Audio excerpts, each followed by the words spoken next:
Every spell in the Forgotten Realms has a ceiling that no wizard can cross, a hard limit built into the fabric of magic itself that exists because one wizard, 5,000 years ago, tried to become a god on the floating cities above what is now the desert of An-Orok. And these are the 7 most powerful wizards who ever lived, ranked by what their magic achieved through study alone. Number 7 invented a spell that no other wizard in the realms has ever replicated.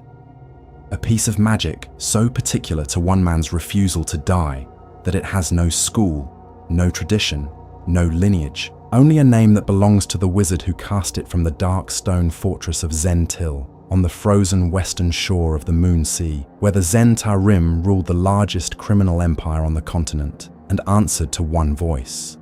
Manshoun built that empire not to rule it, but to fund what he spent every waking hour studying, which was how to make a perfect copy of himself that would wake the moment he died, inheriting every memory, every spell, every ambition held in magical stasis until the original body stopped breathing. He called it the Stasis clone, a piece of necromancy woven with alteration magic that produced a body identical to his own, but fractionally less vital, a copy that could itself be copied, each generation slightly weaker, which meant a wizard with enough patience could fill vaults across a continent with sleeping versions of himself. Manshoun made a dozen, possibly more, stored in hidden chambers from the Moonsea to the Sword Coast, each one dreaming behind wards that would shatter only when his heart stopped. In 1370, his allies turned on him. A priest named Fuzul Kembril, who had served the Zhentarim for decades, drove a blade through the wizard who built it, expecting the organization to pass cleanly into new hands, not understanding that the Stasis clone carried a flaw Manshoun himself had never solved. Every clone woke at once, a dozen copies opening their eyes on the same morning across Firen, each one carrying the full memory of being the real Manshoun, each one reaching for the same empire with the same certainty, which turned a spell designed to defeat death into a war against himself that shook the continent for years. The clones that survived scattered, one returning to claim the Zhentarim, others vanishing into cities where no one knew which Manshoun was original because none of them were. The spell having accomplished exactly what it promised, while destroying the man it was meant to preserve. But the wizard at number 7 only refused his own death, one body copied until the copies turned on each other, which is a small refusal compared to number 6, a wizard who looked at an entire nation and decided that its citizens did not need to be alive. Szass Tam became a lich in the year 1159, after an invasion of Rashe men left him broken enough that death was days away, his body failing faster than any healing spell could reverse, which forced him to bind his soul into an object that would hold it past the moment his heart stopped, a process that strips a wizard of everything warm and living in exchange for time that never ends. He rose over the centuries through a council of 8 archmages called Zulkirs, each one governing a single school of magic across the vast volcanic plateau of Thay in eastern Firen, where sheer cliff walls rise from the surrounding terrain, like the edges of a table no army can climb without magic. Tam did not stop at surviving. He spent centuries turning Thay itself into something that should not exist, beginning with a spell he invented called the Animate Dread Warrior, a piece of necromancy that raised the dead with their martial skill intact, every sword technique preserved, every tactical instinct still firing behind empty eyes, which gave him soldiers that did not eat, did not desert, did not question a single order. Then he built the Dread Rings, fortress artifacts carved into sites of magical power across Thay that harvested souls from the surrounding land continuously, grinding the dead into fuel for armies that replenished themselves without him casting another spell, which turned necromancy from something a wizard does into something the land does on its own.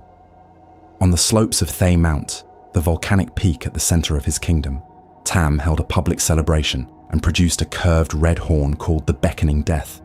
an artifact he had created for exactly this moment, raised it above thousands of living citizens gathered on the slopes, blew it once, watched every body in the crowd collapse at the same instant, then watched them stand back up wearing the faces they had carried minutes earlier with nothing behind them. A nation where the dead outnumber the living, where the council answers to Tam alone, where the architecture itself harvests souls without a wizard lifting his hand. That is what necromancy looks like when someone refuses to accept that a country needs living citizens. But Tam still rules from a throne, still commands from a citadel, still walks through halls that belong to him the way any king walks through a palace, which means the separation between the wizard and the place he governs remains intact.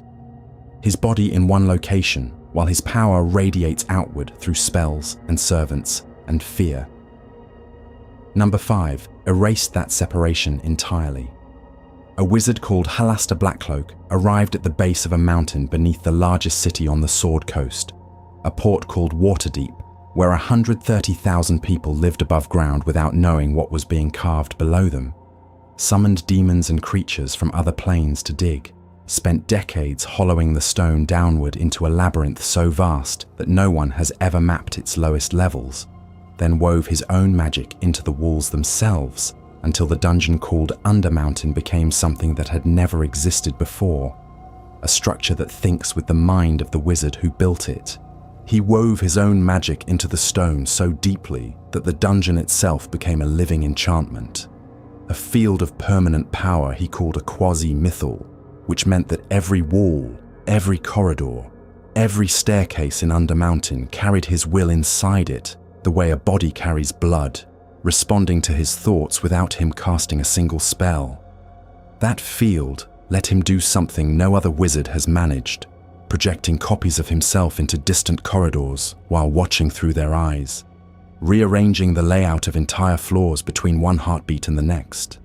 pulling monsters from other planes through portals he built into the architecture to keep the labyrinth stocked with things that killed anyone who descended the 60-foot well shaft in a tavern above. If something manages to destroy his body inside Undermountain, the Quasi-mythal pulls him back together over months or years, regrowing flesh and bone in a location the dungeon chooses, which means killing Halaster inside the thing he built accomplishes nothing because the building reassembles its architect. The cost is madness, a fracture that exists only inside the walls, lucid the moment he steps into open air, muttering and cackling the moment he returns, his sanity traded for 1,000 years of immortality, inside a structure that has been eating adventurers since before most surface kingdoms existed. Halaster fused himself with one dungeon beneath one city, immortal inside his own walls, insane inside his own mind, the greatest prison anyone ever built for themselves, but number 4 refused to accept something larger than any single place. The idea that every wizard in the Forgotten Realms draws power from the same source, a fabric of raw magic called the Weave that connects every spell ever cast to a single goddess who maintains it, which means that if the Weave fails, or the goddess dies, every wizard alive goes dark at the same moment. A man named Telamont Tanthul ruled a floating city called Thultanthar, governing 25,000 people above the ancient empire of wizards known as Netheril.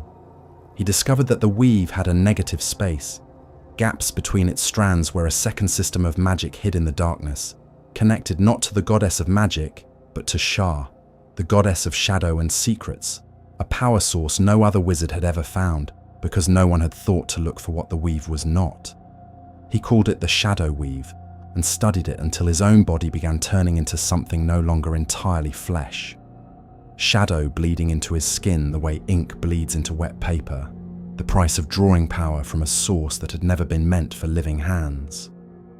Days before the catastrophe that destroyed every floating city in Netheril, Telamont used the Shadow Weave to pull Thultanthar sideways out of the material world into the plane of shadow, a dark mirror of reality where everything that exists has a dim and twisted reflection, hostile to living creatures the way deep water is hostile to lungs, a place where light does not function the way it should because Shah built it to be the absence of everything the Weave provides. He kept 25,000 people alive there for 1,700 years, their bodies gradually becoming something other than human, skin darkening, features sharpening, shadows pooling in their joints and eye sockets until they called themselves the Shadovar. a population that had traded what they were made of for the privilege of surviving in a place that should have killed them in the 1st century. When the city finally returned to Fyron, it floated above the desert of An-or-Ok, above the ruins of the civilization it had escaped, a shadow-touched monument to what one wizard's refusal to accept a single source of magic could preserve when every other city that depended on the original weave had been rubble for almost 2 millennia. Telamont found a second source of magic, kept a city alive for 1700 years on a plane that kills, turned his own people into shadows to do it, but the wizard at number 3 refused something quieter than a new weave or a city in the dark. The idea that there is a point where a wizard has learned everything worth learning,